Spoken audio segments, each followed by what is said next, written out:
I don't know. What to do now about our beloved Tennessee Vols?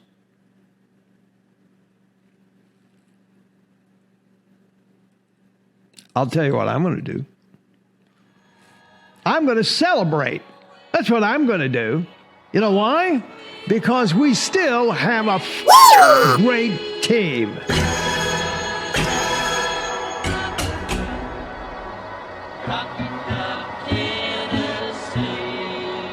So there's this big showdown in Athens, Georgia, yesterday as we play the Georgia Bulldogs. And they came loaded for bear. And I said this in my comments and said it on the podcast yesterday and then live last night. The team, the coaches, and the fan base showed up with their A-plus game. They did. And they won that game fair and square, and they figured out a way to stop our offense. Let's take a look at the takeaways from yesterday's game. All right, look, it really is just this simple. Tennessee came out flat. Georgia came out as sharp as a tack. I mean, they were spot on every inch of the way. Now, teams do this all the time in sporting events, not just football, basketball, baseball, rowing, whatever. You're either trending up, you're either trending down, or you're flat. Tennessee came up flat against Georgia, the number 3 team at the time in the country, and now they'll be rewarded with, and rightly so, the number 1 ranking, and will likely hold that ranking through the rest of the season if they beat Mississippi State and Kentucky. They have to go on the road to Mississippi State and Kentucky. So Georgia fans, while you'll probably win those games, you better not show up flat, because it can happen to anybody, you know, kind of like it did with you when you went to Missouri. Remember that game? And you had to come back in the last minute and win that game against Missouri. That defense last night, yesterday afternoon and last night, they did a tremendous job of Okay, hear this. If the Vols win out, they have 3 more games. If they win out, it is not terribly unlikely that we could play Georgia again in the New Year's Eve semifinal playoff. Wouldn't that be something? Wouldn't that be something? That'd be awesome. I would love that again, and I know that the Georgia fans are going, oh, we had to get your ass again. Yeah, maybe so. Maybe not. It wouldn't be the same. I promise you that. And it's always a shot at redemption is so appreciated and welcomed at any point in time, right? The new playoff rankings are going to come out on Tuesday night. Where will Tennessee land? That's the thing. I think they'll land at number 4. It could be number 5, which would complicate matters in terms of Tennessee getting into the final playoff 4. Okay. But our good buddies at Clemson and our lovely pals at Alabama, they both lost last night. See ya. Here's the fly in the ointment. TCU, which is a 9-0 team, and some say are being disrespected. They struggled with the 4-4 Texas Tech team. They won. But they had to come back and have a big fourth quarter in order to win that game. So the committee seemingly really likes resume. So I don't think TCU is going to leap over Tennessee. I don't know. See what I did there? The horned frog. They leap. Never mind. I don't think they're going to leap over Tennessee, but we'll see. Let's have a look at this right here. Tennessee at number 1 plays Georgia number 3, and they lose. That's pretty apparent. Obviously, Georgia's going to go up to number 1. The Question is, where's Tennessee going? I'm going to try to figure that out here. Ohio State, number 2 in the country, 9-0. They beat Northwestern 21-7, which is a lame score because Northwestern is a 1-8 team. The problem with that game is there was a huge windstorm. They couldn't throw the ball, really. They mostly ran the ball, so it's not – this is just kind of a static kind of game. Ohio State will remain at 2. Here's a game that affects a lot of things, particularly when it comes to Tennessee's loss.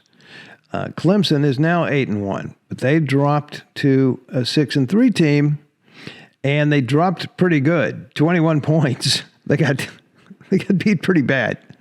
Okay, so boom, they're out of the 4. They're going to be out of the 4 by virtue of the fact that they were at 4, right, when they had this loss. Then we have Michigan. Michigan is a 9-0 team. Michigan will jump and leap over Tennessee. So it will be Georgia, Ohio State, and Michigan in the first 3 spots, right? That leaves Tennessee. Well, we're just going to set them over to the side for a second. Alabama is gone. They're out. Okay? I doubt if they'll even be in the top 10, really, because they lost to number 10, LSU, 32-31. The team that Tennessee beat by 27 points. So this team right here, LSU, is not going to leap over Tennessee. Then this is the quandary here. TCU, where did they go? They're 9-0, but they struggled. They had to have a big fourth quarter to come back and win that game against a 4-5 Texas Tech team at home. All right, that's not going to look very good to the committee. So that's why I'm thinking that Tennessee has a real good shot at staying at 4. And if they stay at 4 and they went out, they just could be in the national mix in the top 4. And guess what that would be? That would be that would be a Tennessee and Georgia rematch at a neutral stadium with our fans there too. I'd like that.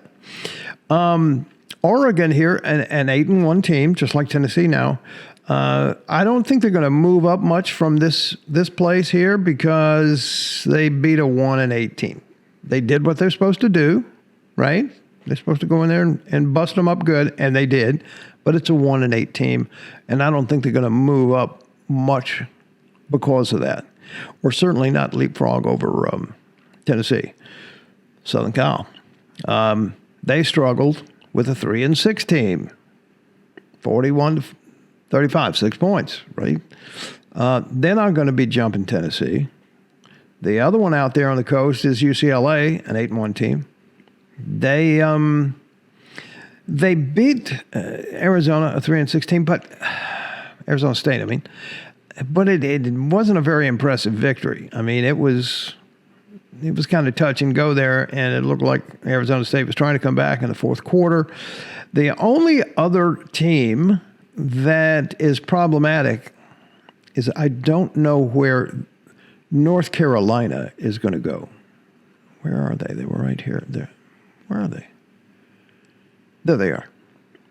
They're an 8-1 team, but they're 17. They're so far down at 8-1 that they're not going to be jumping over Tennessee. So the next 3 games, Missouri, South Carolina, and Vanderbilt.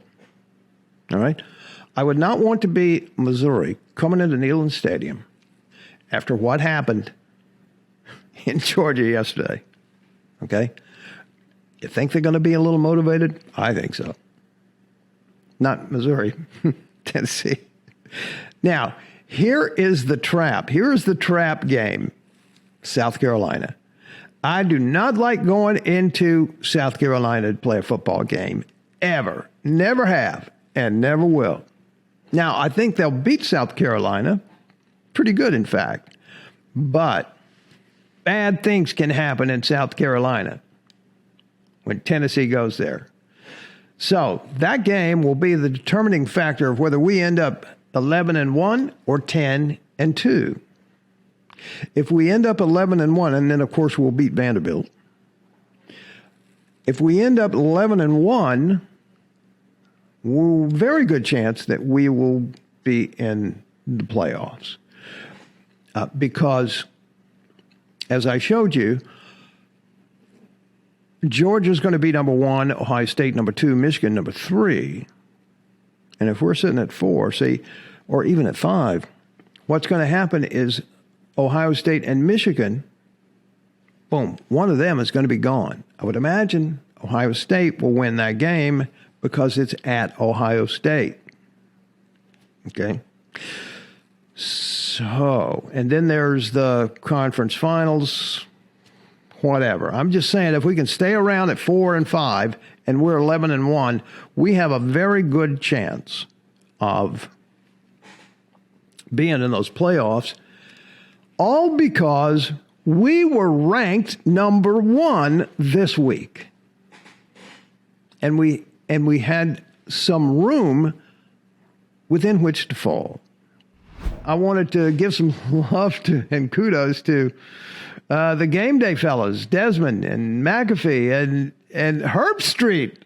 All of them picked Tennessee to win yesterday. See, I'm not the only fool. There are a whole bunch of other fools around the professional football community. So, listen, if you thought you were going to win yesterday, don't feel bad about yourself. Don't be shamed, or don't allow people to shame you, and don't feel bad. You know, if we play those guys again, it's going to be a different outcome. I'm not going to say that we're going to win it, but it ain't going to be as easy as it was yesterday. Promise you that.